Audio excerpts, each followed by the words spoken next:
Assalamualaikum warahmatullahi wabarakatuh, Bapak Ibu sekalian, teman-teman sekalian. Apa kabar nih? Kita ketemu lagi di momen bulan Ramadan di kurang lebih ini kayaknya 10 hari terakhir ya. Saya saat ini mau cerita tentang satu hal yang jarang banget nih kayaknya diceritain, underrated, tapi merupakan salah satu mukjizat dari Allah Subhanahu wa taala kepada sosok orang selain Nabiullah, udah gitu perempuan. Jarang banget. Di antara beberapa perempuan yang pernah mendapatkan mukjizat, ya Sayyidah Maryam ini ya yang mau saya ceritakan ini ya. Nah, tapi cerita ini akan saya potong karena yang relevan buat anak-anak tidak semua bagian dalam kisah Sayyidah Maryam. Yang diantara relevan dalam kisah Sayyidah Maryam adalah momen ketika beliau dipesantrenkan di pondok pesantren milik Nabi Zakaria alaihi salam di lingkungan Masjidil Aqsa. Pasti banyak yang nanya, hah? Nabi Zakaria buka pesantren? Hah? Di Masjidil Aqsa? Bukannya Masjidil Aqsa itu tempat sholat? Bukannya pesantren itu cuma ada di Indonesia? Oke, saya ceritain gini teman-teman. Satu, cerita ini dimulai ketika saat itu di suatu zaman, kurang lebih 2030 atau 2040 tahun yang lalu, kalau menurut penanggalannya Romawi gitu ya, ada satu keluarga yang bapaknya adalah imam Masjidil Aqsa, terus kemudian punya istri. Nah, mereka ini masih muda, kemudian berdoa, ya Allah, apabila nanti aku melahirkan seorang anak, maka anakku ini akan menjadi pelayan Masjidil Aqsa alias imam Masjidil Aqsa. Nama bapaknya ini Maryam, kemudian nama bapaknya ini adalah Imran, nama anak yang dilahirkan ini adalah Maryam. Nah, mereka itu hidup satu zaman, satu tempat dengan Nabi Zakaria alaihi salam. Jadi seorang nabi itu tidak mesti langsung menjadi pemimpin administratif. Contohnya apa? Contohnya ketika kemarin kita cerita tentang Tolut, kan ada nabi di situ, tapi kenapa nggak nabinya langsung disuruh oleh Allah Subhanahu wa taala memerangi kaum atau memimpin Bani Israel memerangi kaum yang menjajah Masjidil Aqsa. Tapi justru malah nabinya mengangkat Tolut. Dalam kisah yang lain misalnya Rasul Shallallahu alaihi wasallam, Nabi Muhammad Shallallahu alaihi wasallam mengutus Zaid bin Harithah, Ja'far bin Abu Thalib dan Abdullah bin Rawaha untuk bertempur di dalam perang Mu'tah. Dalam contoh yang lain misalnya ada pokoknya kisah beberapa nabi-nabi yang lain yang beliau itu tidak langsung menjalankan tugas-tugas administratif, sehingga imam Masjidil Aqsa pada saat itu secara khusus adalah Imran. Akan tetapi kemudian tugas-tugas yang lain yang ditetapkan oleh Allah Subhanahu wa taala, mengajar dan lain sebagainya, dipimpin oleh Nabi Zakaria alaihi salam. Nah, singkat cerita, ketika Maryam sudah dilahirkan, saat itu ternyata ayahnya atau Sayyid Imran wafat. Nah, sehingga sang ibunda mendidik Maryam sendirian, dan saat itu datanglah pertolongan dari Allah Subhanahu wa taala. Konteksnya kayak gitu tuh. Ya, pertolongannya berupa apa?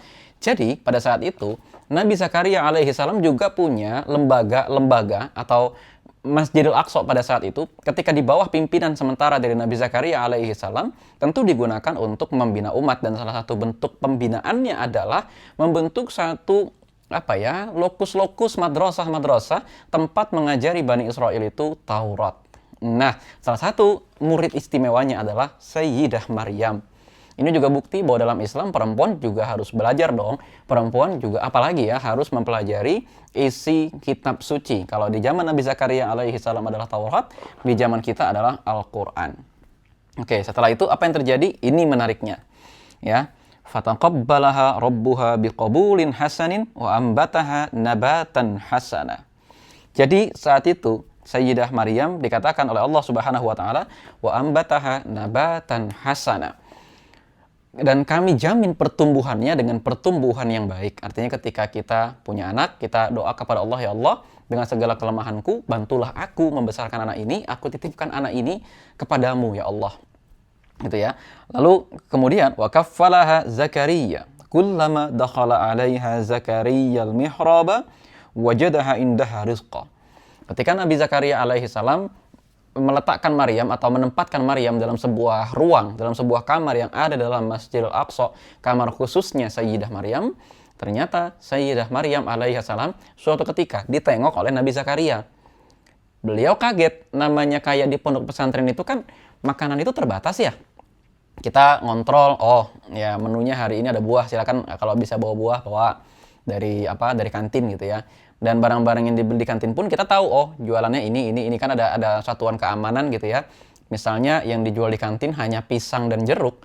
Kalau tiba-tiba nih anak bawa semangka, dari mana nih semangka? Nah, Nabi Zakaria alaihi salam juga begitu.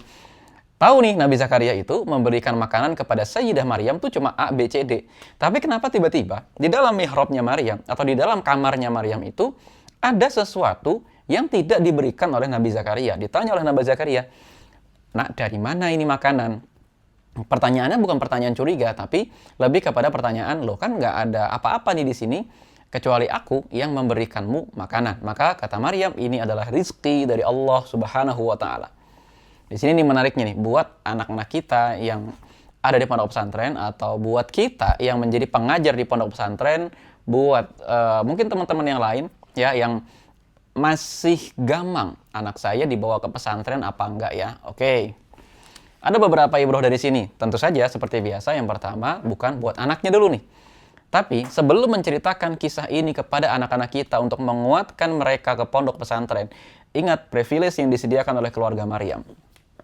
Bapaknya adalah imam Masjidil Aqsa, sementara ibunya adalah orang yang di sini digambarkan berdoa terus kepada Allah, sedekat itu sama Allah Subhanahu wa Ta'ala. Artinya gini, sebelum kita memaksa anak kita ke pondok pesantren, meyakinkan anak kita ke pondok pesantren, jauh dari ibunya, jauh dari keluarganya, jauh dari dunia luar, kan nggak boleh lihat handphone, nggak boleh lagi niat TV, nggak boleh lagi nanti dia pakai celana pendek main keluar, nggak boleh lagi dia berkata-kata atau ya intinya pulang sekolah bermain, nggak bisa lagi. Maka kita harus mengubah dulu keluarga kita agar menjadi dalam tanda kutip pondok pesantren pertama. Ayahnya harus dilihat oleh anaknya masih belajar, bukan cuma sibuk kerja. Ibunya harus dilihat oleh sang anak menjadi ahli ibadah juga, sebagaimana ibundanya Maryam selalu berdoa kepada Allah Subhanahu wa Ta'ala. Tentu di sini nggak diceritakan kan di dalam surat Ali Imran ini, nggak diceritakan doanya sambil apa. Ya tentu sambil ibadah, sambil sehari-hari mencari waktu-waktu mustajab. Kita bilang kepada anak kita, nak nih waktu mustajab nih, kamu doa deh. Nak nih ada hujan nih, kamu berdoa deh. Nak kita lagi puasa, kamu berdoa deh. Kayak gitu teman-teman. Jadi sebelum kita mengatakan kepada anak kita atau menceritakan kisah ini kepada anak-anak kita sendiri harus berubah. Karena anak-anak dengan segala pikiran kritisnya, dalam hati pasti berpikir gini, ya kan Maryam bapaknya Imam Masjidil Aqsa, pamannya Nabi Zakaria, sepupunya juga jadi Nabi, yaitu Nabi Yahya alaihi salam.